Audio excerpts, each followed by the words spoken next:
দুনিয়া চালায় কে? আল্লাহ। অনেক মানুষের অনেক পরিকল্পনা থাকে, মাখলুকের অনেক পরিকল্পনা থাকে, অনেক ষড়যন্ত্র থাকে, but at the end of the day কার ইচ্ছা বাস্তবায়ন হয়। ওয়া মাকারু ওয়া মাকরুল্লাহ ওয়াল্লাহু খায়রুল মাকিরিন। সবাই পরিকল্পনা করে, আল্লাহও পরিকল্পনা করে, আল্লাহর পরিকল্পনা বাস্তবায়ন হয়। ওয়ালা গালিবা ইল্লাল্লাহ ওয়া হুয়া আলা কুল্লি শাইইন কাদির। সো এই বিষয়টা আমাদের মাথায় রাখা দরকার।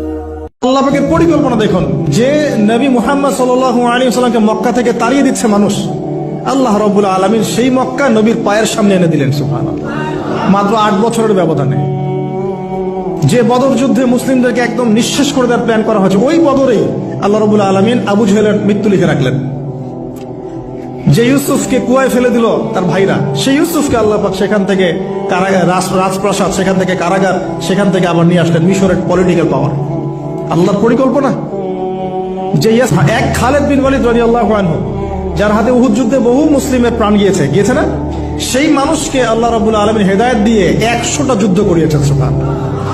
আল্লাহ পাকের পরিকল্পনা আমরা বুঝতে পারবো না, আল্লাহ পাকের পরিকল্পনা আমরা বুঝতে পারবো না। ওয়া মাকারু ওয়া মাকারাল্লাহ, তারা কৌশল করে, আল্লাহ পাকও পরিকল্পনা করে।